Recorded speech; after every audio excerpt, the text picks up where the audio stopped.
I want to demystify this term that is called New Earth spirituality. This is a rising buzzword amongst online spiritual teachers, influencers, etc. It's this kind of new agey thing that is being used a lot. But what does it mean? Is it foo-foo, or is there actual substance when people use this idea, New Earth spirituality, or New Earth frequency, bringing in a New Earth vibration, this concept of manifesting or changing the collective consciousness into a new? What the hell is that all about? Does that make any sense? Is there any substance, or is it just more lingo to sound more spiritual, but it's not really anything there? So I want to break that down a little bit. Firstly, if you're new to my channel, thank you for watching. This is a relatively new channel. As a quick introduction, I grew up fundamental conservative Christian. I was told what to believe and how to believe it, and I had to deprogram most of that thinking out of me, most of that religious programming. Come to a place where I had to discover spirituality new and fresh. And this channel is about demystifying spirituality, is about exploring programmed thought. It is about exploring spirituality as I'm still discovering and learning so much about it. So this channel is about the things that I'm thinking about, the things that I'm wrestling with, the things that I've learned. And part of my experiences, a part of the journey of where I'm going. So thank you for listening. Please like and share. You can also follow me on Instagram at Rob Durlich, ROBDRLICH, my website, ROBDRLICH.com. Follow me there for more content and more things as I start to grow out the different things I'm talking about. So this concept of a new earth, however you've seen it or heard about it, or maybe this is brand new to you, is actually not a new concept. It's not a new buzz thing coming from New Age or non-religious spiritual people because they want something cool to talk about. This is a concept that I was taught sitting in a pew in my fundamental Baptist church when I was 5 years old, because the idea of Jesus and God and going to heaven was eventually that everybody in heaven was going to come to earth to create a new earth. This is how Revelation, the book of Revelation, was interpreted. And many Christian denominations may have a slightly different take, a different spin on it, but ultimately, most of them have a new earth theology built into their end time portion of their belief system. So this is nothing new. Most religions have some sort of new earth idea, new earth concept. Something is built into the fabric of their belief system to restore the earth. So what this means is this is a spiritual truth that's been in the fabric of many different religions and denominations and different belief systems. Because ultimately, all belief systems have elements of spiritual truth in them. They may add a lot more substance on top of that, a lot more things, a lot more culture and other beliefs and other ideas and opinions and all kinds of stuff to make what we now deem as the religion. But ultimately, there are some spiritual truths woven in and throughout it in order for them to grasp onto it. They make it more than what it is more often than not, but there's still that spiritual truth that's woven throughout almost all religions. So this concept isn't new in any way, but it's gaining a little bit of popularity now. You'll hear terms like bringing forth a new earth, manifesting a new earth frequency, and new earth vibration. So what does all of that mean? Is there any substance to it? So the idea here is to demystify that. And I want to challenge you to do this, and challenge this in many areas of your life. Keep the simple thing simple. Keep the simple things simple. Because it's easy to bristle at this kind of language as foo-foo and woo-woo and etc., right? Spiritual people talking about esoteric things not grounded in the reality of this physical existence. That's why religion's important.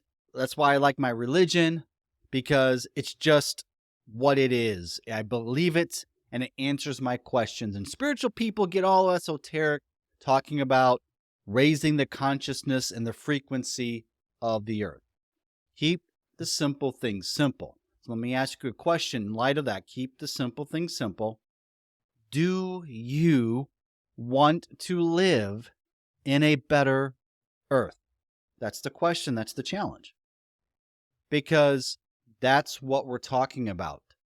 Challenging you, saying it is possible to live in a better earth in the future than we have today. That's all that this is. Yeah, it's laced around some spiritual language. But when we say that we're raising the frequency of the earth, the vibration of the earth, the collective consciousness to bring forth a new earth, we're simply just asking a question. Can this earth be better, be much better in the future? Can we usher in a better earth than we have today? So just sit with that question for a little bit. Keep the simple things simple. Sit with that question. Do you want a better earth? Let me give you an example. We've all experienced some sort of family holiday dinner. So let's just, for example, take Thanksgiving. There are two types of Thanksgiving dinners, and these are the two polarities, two extremes. One is you're excited to go to Thanksgiving dinner. Most of the family will be there, if not all the family. The tables get spread out, made bigger, made longer with extra tables, and everybody sits down for once a year and have this big feast. You get to see people that you normally don't see, family members you normally don't see. And you have a great time of laughter, of discussion, of catching up, and it's a joy, and you feel fulfilled, you feel connected, you feel lighter because you're in this environment. In fact, you're enjoying it so much you don't want to leave. Your body feels it, you enjoy it, your nervous system is diminished, the anxiety is not present, or it's just diminished to a certain capacity. You feel good. Maybe it doesn't last. Maybe as soon as you walk out the door, it changes because you have to then get back to your normal life. But in that moment, you feel good.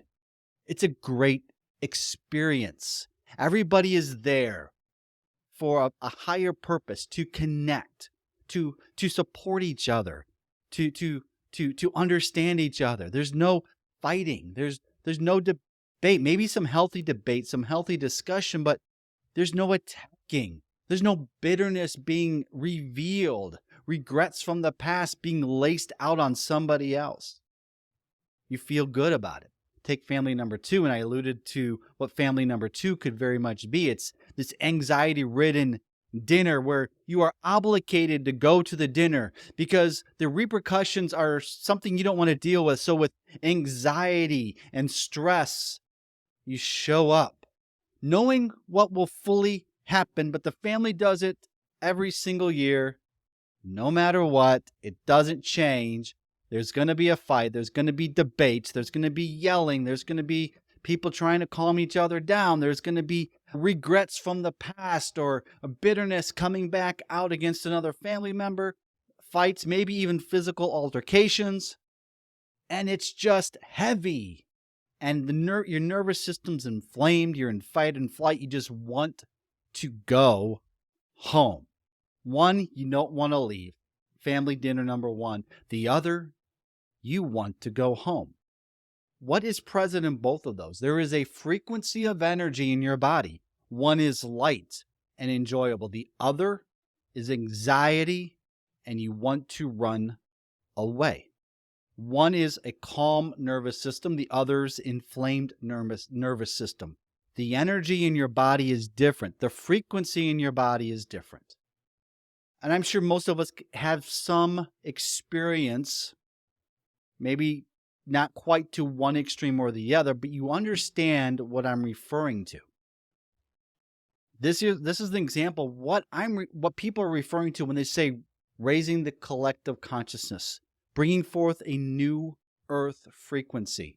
It's the desire to change the frequency of our relationships across the earth to we are collectively experiencing something closer to the family dinner of family number one. Because right now we are living and we are experiencing family dinner number two. And we can all agree that the chaos of the world right now, there's a lot of anxiety, there's a lot of division, there's a lot of polarity and separateness and binary conclusions, and there's hatred and there's strife and there's division. And nobody feels great about it. We want something better. I can't imagine anybody listening to this going, I would rather live in family number two. We all want to live and experience family number one.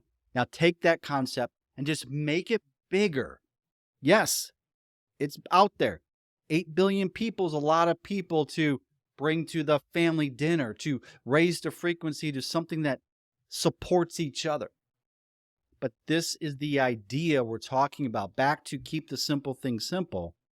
Do you want to live in a better earth? Do you want to be a part of the family energy of family number one versus being the energy of family number two on the earth? So let's break this down from 8 billion people to this big esoteric concept of 8 billion people collectively raising their energy, their frequency to something that's more holistic and is more supportive of each other.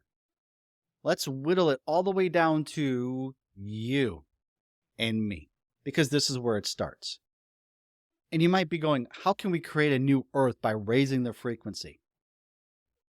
I would also challenge you to understand this concept. You are already doing it every single day. Because each morning you wake up and you choose to create your day. And you might go, no, I don't have any choice. I have to go to work. I have to get home. I have to do this with the family. I got to cook dinner. I have to run these kids around. I got to da-da-da-da-da. I get no choice in my day. But the truth is, you do. Now, it may be not practical in your life structure right now. This may be a more philosophical concept, but you do get to choose. When you wake up, you get to choose how you live your day. You're choosing, for a variety of reasons, to create your day, to live your day within the system of running around like a crazy person, performing for your boss, making sure your kids have what they need, and handling all of that till you collapse in your bed exhausted. And then you get to do it the next day, trying to get to the weekend to maybe you can go hang out with a couple friends and have a couple drinks and let it all go just to start back up on Monday, right? So you feel like you have no choice. And while you may have to make some radical changes, you are actually choosing your life every day. You wake up, you get out of bed, and you start to live your life. You are literally creating your life every day. Now, what if we started to create something different? Instead of engaging in that hostile attack on somebody else, instead of engaging in that debate that leads us to a more anxious nervous system, what if we started choosing, it might be small choices here and there, but choosing higher energy or higher frequency activities or thoughts or actions. We choose to disengage from something that fries our nervous system and choose to engage in activity that starts to calm us down. Guess what? Our frequency rises. A good energy rises up over time. We start to choose healing. We start to choose peace. We choose not to ignore conflict, but we choose pass through conflict, not to create more conflict. See, every day we have a choice. Raising the new earth frequency, as I've been talking about, choosing to live in a better earth it's 8 billion people coming back to a single choice. How do I want to create this day? And them choosing a higher vibrational energy throughout their day by choices. More and more people on board with this idea, the frequency of the earth starts to change slowly from family number 2 into family number 1. We do get to choose because we get to choose our day. And mathematically, we multiply that all the way up to 8 billion people because the butterfly effect comes into play. We raise our frequency a little bit, it helps somebody else raise theirs. When they feel like we might attack them and we don't, we start showing love and support and understanding. They lessen their anxiety and they start to feel their true spirit inside of them. And then they, again, pay it forward. Butterfly effect, all working to bring about change. It all comes back to you. We can all change our day. It may have to be difficult choices, but we all get to choose our day. So what are you choosing? So that's the question I want to leave you with. What do you choose? To live in a better earth? And are you willing, if that answer is yes, are you willing to take responsibility for each day that you are creating? Because you are, whether you feel like you have choice or not, are creating each day. So are you choosing? What do you choose? When you wake up each morning, do you want to slowly start making changes toward your own new earth? Right? What you perceive, your center of reality, you, all the earth that you interact with, which is you are the center of the universe because you cannot have a perception outside yourself. It is impossible. So by definition, you are the center of the universe. So you are the center of the earth, right? And you interact with those in your universe. I don't interact with anybody in London, England, or in Dubai. I don't know anybody there that I talk to. So I have no way directly to influence Dubai, but I can influence my children.